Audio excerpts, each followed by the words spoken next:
नहीं देख पाई थी नवरात्रि के चलते, ठीक है, इसलिए मैं मैथ्स को पकड़ ली थी, ठीक है। तो ये वाला जो लास्ट वाला टॉपिक है इसको मैं बता दे रही हूँ। इसमें है ऊष्मा का मापन कैसे कैसे किया जाता है, ठीक है। ऊष्मा का मापन जानने के लिए पहले 1 कैलोरी ऊष्मा किसे कहते हैं उसको जानो, ठीक है। ऊष्मा का वह परिमाण या मात्रा जो जल के ताप में 1 डिग्री सेल्सियस की वृद्धि कर दे।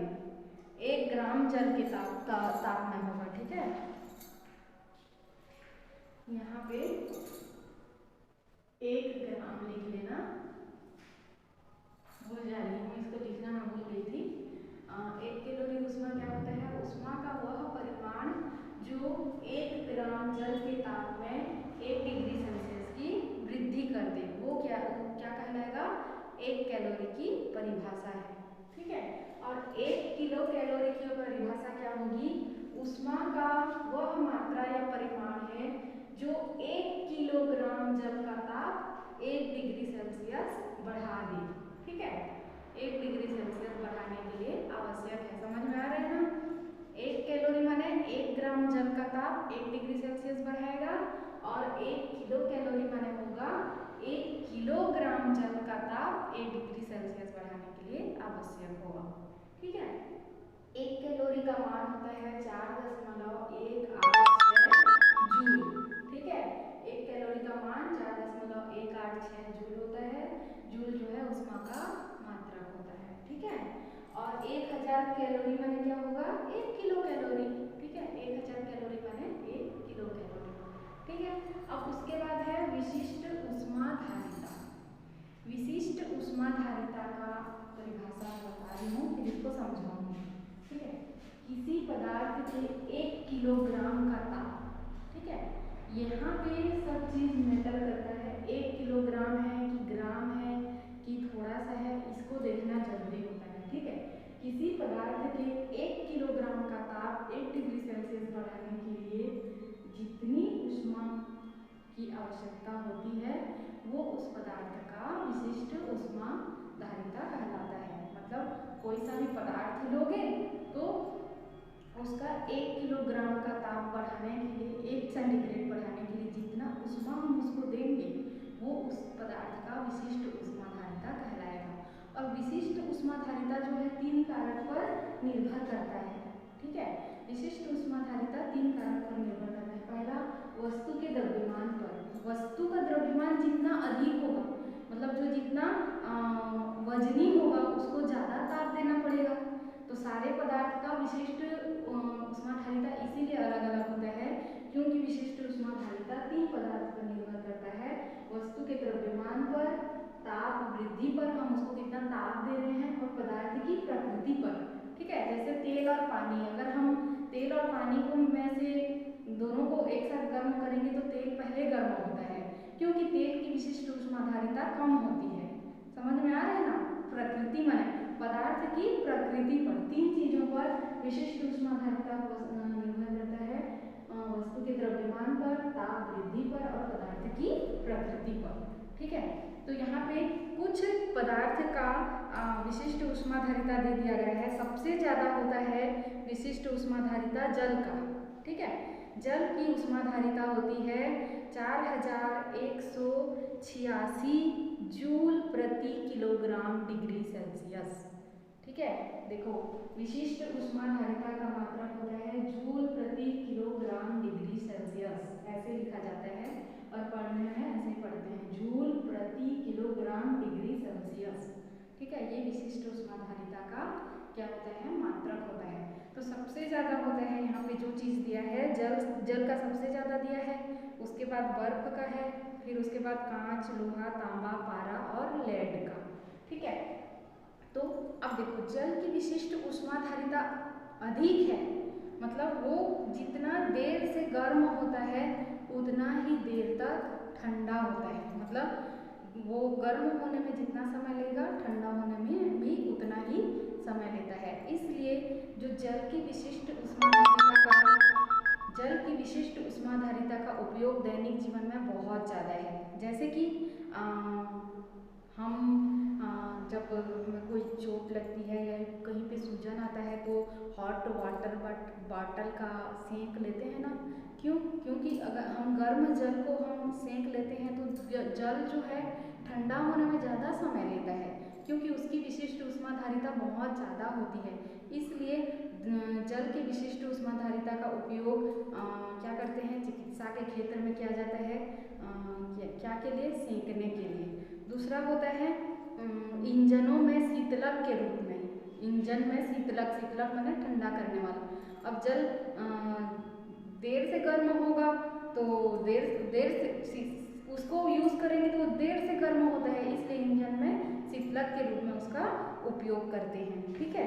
और एक कारण है जल की विशिष्ट ऊष्माधारिता का। आपको पता है रेगिस्तान में दिन बहुत ज़्यादा गर्म होते हैं और रात एकदम जल्दी ठंडे हो जाते हैं, लेकिन जो समुद्र के किनारे वाला भाग है उसमें क्या होता है, वहाँ भी रेत होता है। ठीक है, लेकिन वहाँ पे रात को जाओगे ना तो वहाँ पे गर्मी महसूस होती है। उसका कारण यह है कि जो समुद्र का जल होता है वो दिन के समय बहुत ज़्यादा गर्म हो गया होता है। ठीक है, तो जब रात आती है, रात के समय इधर रेत वाली जो हवा होती है ना, रेत वाली हवा वो ठंडी हो जाती है, लेकिन इधर जो समुद्र वाला जो हवा होता है वो तब भी गर्म होता है। तो क्या होता है, तो समुद्र का हवा इधर रेत की तरफ आ जाता है, तो तब रात के समय तटीय क्षेत्र में, समुद्र के तटीय क्षेत्र में गर्मी का एहसास होता है। समझ में आ रहा है? रेगिस्तान में जल्दी ठंडा हो जाएगा, लेकिन जो समुद्री क्षेत्र का तट होता है वो रात के समय में भी गर्म लगता है, क्योंकि उसका मेन कारण है जल की ऊष्माधारिता के कारण। वहाँ का जो गर्म जल होता है ना तो उसका वाष्पीकरण होता है, रात को भी होता है, भले ही कम होता है, तो वाष्प के रूप में वो हवा में मिल जाता है, हवा गर्म हो जाती है।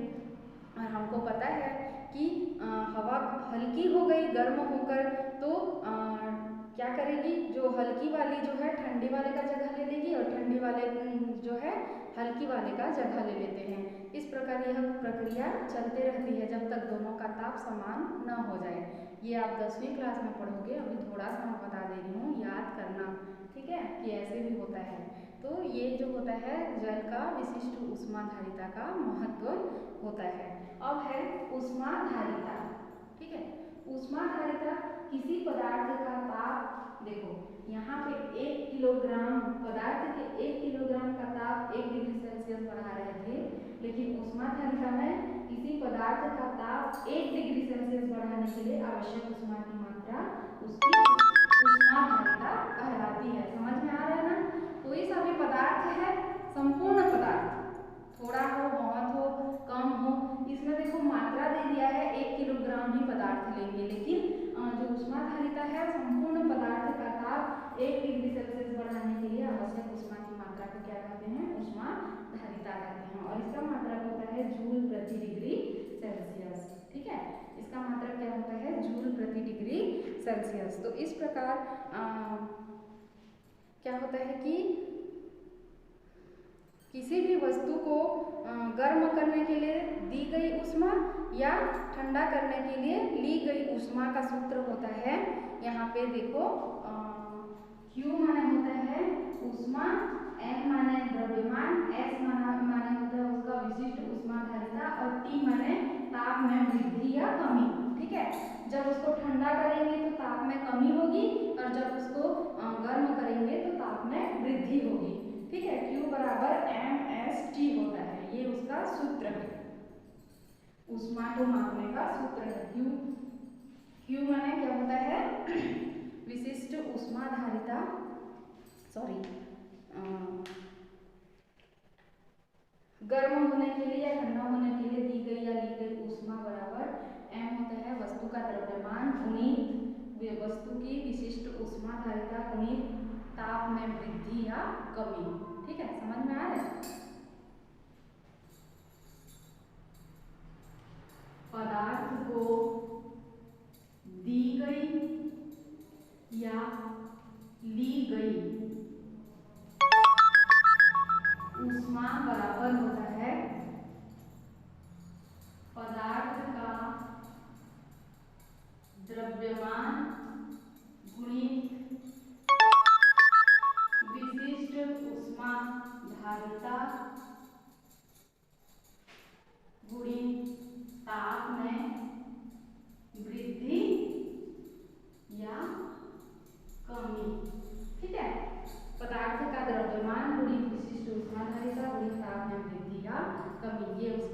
सूत्र होता है। ठीक है, अब इसके बाद थोड़ा सा मैं आपको और बताऊंगी कि तापमापी या थर्मामीटर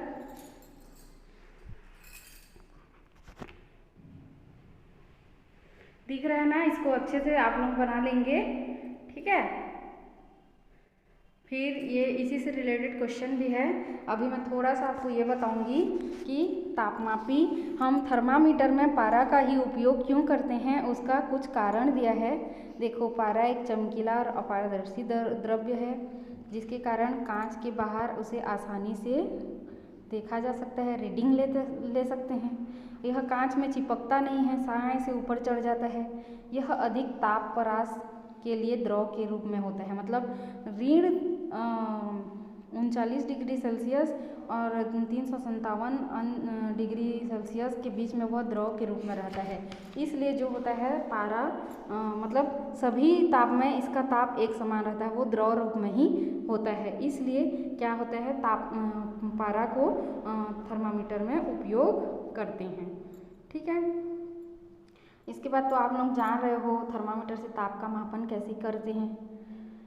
क्या करते हैं, सबसे पहले धोना चाहिए और एंटीसेप्टिक से का यूज़ करना चाहिए, और उसमें पहले पाठ्यांक लेने से पहले इसका तल 35 डिग्री सेल्सियस से नीचे हो वह देखना चाहिए।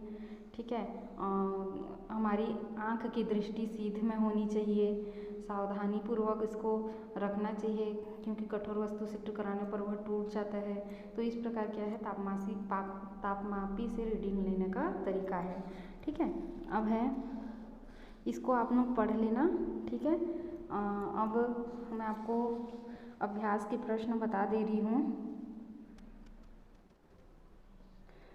गर्म करने पर वस्तु का प्रसार निर्भर करता है वस्तु के प्रारंभिक आकार या आयतन पर, ताप में वृद्धि पर, वस्तु के पदार्थ पर, उपरोक्त सभी पर। यहाँ पे होगा उपरोक्त सभी पर। सॉरी, मैं पेन नहीं लाई हूँ, आप लोग इसमें टिक कीजिएगा। ठीक है, उपरोक्त सभी पर 10 किलो कैलोरी उष्मा से 2 ग्राम जल के ताप में वृद्धि होगी। कैसे होगी, देखो यहाँ पे Q का मान दे दिया है 10, M का मान दिया है 2